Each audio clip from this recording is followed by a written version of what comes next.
¿Cuánto vale un voto en España? Alrededor de 100 euros.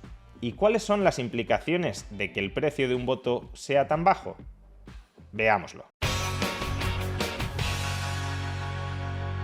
¿Cuánto vale un voto en España? A raíz de la información que hemos ido conociendo sobre la compra del voto por correo en varias localidades españolas, como Melilla o Mojácar, parece que el precio que se está pagando en términos promedio por un voto en España oscila entre los 80 y los 100 euros, con picos de hasta 200. O dicho de otra manera, muchos votantes en España valoran su voto en alrededor de 100 euros. Están dispuestos a desprenderse de él a cambio de 100 euros o incluso 80 euros. Y hay que tener en cuenta, además, que este precio incluye la compensación por las molestias de iniciar todos los trámites del voto por correo, es decir, de ir presencialmente a las oficinas de correo y solicitar la documentación, y de estar presencialmente en el momento en el que el cartero te tiene que entregar personalmente la documentación. Por tanto, a la hora de la verdad es probable que el valor específico del voto, quitando esta compensación por los trámites y las molestias, sea para muchos ciudadanos inferior a 100 euros. Y creo que este dato, que el voto para muchos españoles vale 100 euros o incluso menos, nos permite efectuar tres reflexiones muy pertinentes. Primera reflexión: ¿por qué el valor subjetivo que atribuyen muchos votantes a su voto es tan bajo, 100 euros o menos de 100 euros? Pues la razón es bastante sencilla, y es que el valor objetivo que tiene un único voto también es bajísimo. Un solo voto, que es aquello de lo que dispone cada persona, no vale absolutamente para nada. La probabilidad de que un voto determine la configuración, el reparto del poder político en un Estado democrático moderno es básicamente nula. Repito, estoy hablando de un único voto, que es aquello sobre lo que cada persona puede disponer y vender. Un único voto no va a decidir las elecciones ni hacia un lado ni hacia otro. Por tanto, insisto, la influencia marginal que tiene un votante sobre las elecciones es prácticamente nula. De ahí que si el valor objetivo que tiene ese único voto es tan bajo, un votante decida venderlo por tan poco. No se trata de que los votantes no estén evaluando correctamente lo que vale en realidad un voto y lo estén mal vendiendo. No, al contrario, los votantes, la mayoría de votantes que están dispuestos a vender su voto por tan poco, entienden que ese voto objetivamente no vale nada. O dicho de otra manera, el bajo precio de cada voto no es consecuencia de una percepción incorrecta de la realidad, sino de una percepción correctísima. Y de hecho, si los compradores de votos solo pudieran comprar un único voto, muy probablemente tampoco estarían dispuestos a pagar prácticamente nada por él, porque, repito, el valor objetivo de un voto en aislado, tiende a cero.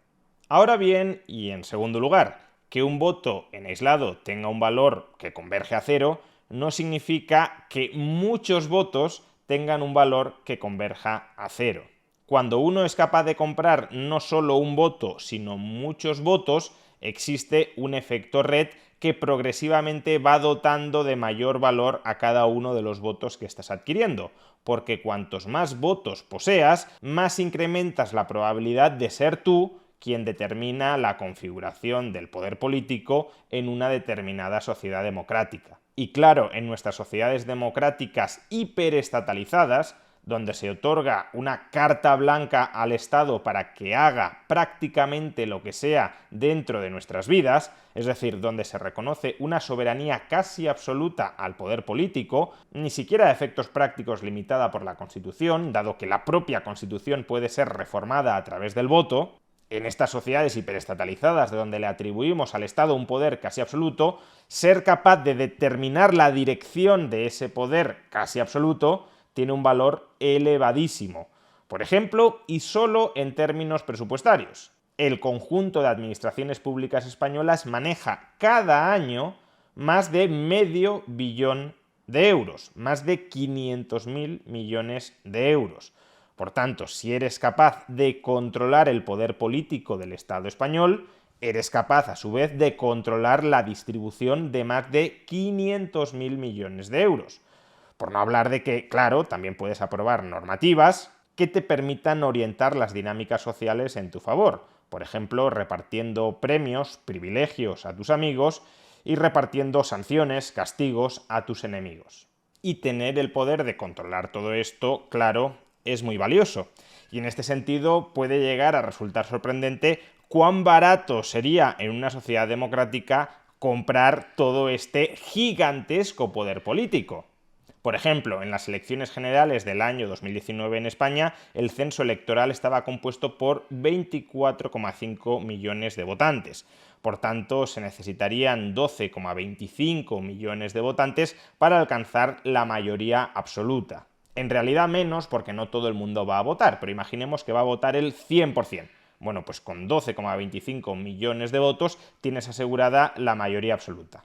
Si cada votante estuviera dispuesto a vender su voto por un promedio de 100 euros, estaríamos diciendo que aproximadamente con 1.300 millones de euros puedes comprar la mayoría absoluta dentro del régimen democrático español y tener acceso directo a un presupuesto de varios centenares de miles de millones de euros. Aparte, claro, de tener acceso al BOE, que es tan o más importante que lo anterior.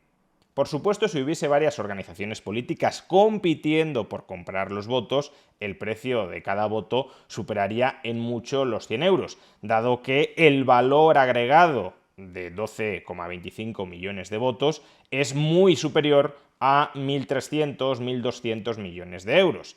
El valor agregado de todos esos votos supera claramente los 100.000, los 200.000 o los 300.000 millones de euros. Por tanto, el precio por voto se elevaría. Pero si no se produce esa competencia por comprar votos, porque la compra de votos es ilegal y por tanto no se pueden plantear ofertas competitivas formales, si no se produce esa competencia por la compra de votos, un único comprador que opere en la ilegalidad podría llegar a comprar, entre comillas, la democracia española por 1.200, 1.300 millones de euros. Esa es la cantidad de dinero, por ejemplo, con la que una potencia extranjera podría llegar a desestabilizar, si no hasta sus cimientos, sí generando bastante daño, podría llegar a desestabilizar las instituciones democráticas españolas. Pero por último y en tercer lugar, aunque en muchas ocasiones ponemos el foco en la capacidad de desestabilización política o de control político que puede llegar a tener una potencia extranjera que esté dispuesta a invertir 1.000 millones, 2.000 millones de euros en manejar el sistema político español, no perdamos de vista que esa desestabilización o ese control también puede proceder de agentes políticos internos. Si muchos españoles están dispuestos a vender explícitamente su voto por 100 euros o por menos de 100 euros, entonces cabe pensar que también estarán dispuestos a venderlo indirectamente por cantidades iguales o superiores a las anteriores. Y aquí encaja perfectamente la lógica de todas las redes clientelares que a lo largo de las últimas décadas han ido montando los partidos políticos españoles. Si me votas te daré un empleo público. Si me votas te daré un bono cultural de 400 euros. Si me votas te pagaré las entradas al cine todos los martes. Si me votas te subiré la pensión conforme al IPC. Si me votas, etcétera, etcétera, etcétera. Reparto de dinero público para comprar el voto a costa del contribuyente. Lo hemos explicado, lo hemos ejemplificado en numerosísimas ocasiones. Todos tenemos muchos casos, muchos de ellos muy recientes, en la cabeza. Y en esas ocasiones hemos calificado estas ofertas electorales como compra de votos. Y algunos, cuando lo calificábamos como compra de votos, se llevaban las manos a la cabeza. ¿Cómo vas a equiparar una promesa electoral? ¿O cómo vas a equiparar una transferencia estatal de dinero que responde supuestamente a otras causas con la compra de votos? Pues obviamente equiparándola. Si los españoles, en términos generales, están dispuestos a vender su voto por 100 euros, ¿cómo no van a estar dispuestos a vender su lealtad política por 400, 1.000 euros o incluso un empleo garantizado de por vida? El voto se vende muy barato y los políticos disponen de mucho dinero extraído coactivamente al contribuyente para comprarlo. Por tanto, es lógico que los políticos se deshagan en promesas clientelizadoras para comprar muchos votos y así asentarse en el poder. porque estar en el poder político te confiere un control gigantesco sobre la sociedad y por tanto tiene un valor tremendamente superior al dinero que estás invirtiendo para comprar directa o indirectamente todos esos votos. Hay compras de votos que están ilegalizadas, las que estamos conociendo estos días en Melilla o Mojácar, pero hay otras compras de votos que no solo están legalizadas, sino incluso moralizadas por buena parte de la población española. Y esta compraventa electoralista de votos, con el objetivo de establecer redes clientelares que apuntalen a ciertos partidos y a ciertos personajes en el poder, también es un fenómeno consustancial a la democracia. La democracia no es la voluntad del pueblo hecha carne.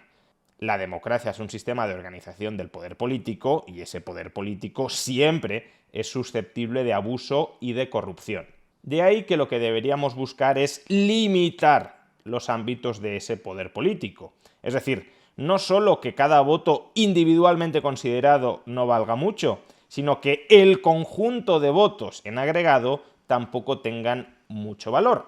Y para que el conjunto de votos en agregado tampoco tenga mucho valor, el poder político, el Estado, no ha de tener demasiado poder. Si el Estado no está capacitado a hacer prácticamente nada, entonces comprar ese poder político tampoco resultará demasiado útil. Y si no resulta demasiado útil controlar ese contingentado poder político, tampoco habrá muchas personas sin escrúpulos obsesionadas con capturar ese poder político, ni aun cuando lo capturen tendrán mucho margen de maniobra para hacer de las suyas. El problema ahora mismo es que con la ficción de que la democracia determina algo así como la voluntad general, estamos dejando en manos de personas sin escrúpulos, de personas que están dispuestas a todo, y por supuesto a establecer redes clientelares para apuntalarse en el poder, estamos dejando en manos de esas personas un poder extraordinario que no toleraríamos que ningún dictador tuviera, porque seríamos conscientes de que ese poder extraordinario en manos de un dictador sería muy peligroso para nuestras libertades y para nuestro bienestar. Pero no somos conscientes de que ese mismo peligro, o un peligro parecido, existe si un gobernante democrático, no digamos ya si además se ha encargado de comprar el voto a través de redes clientelares, si un gobernante democrático posee ese mismo poder. A ver si, siendo conscientes del bajo precio por el que muchas personas están dispuestas a vender su voto, somos también conscientes de lo peligrosa que puede llegar a ser una democracia omnipotente.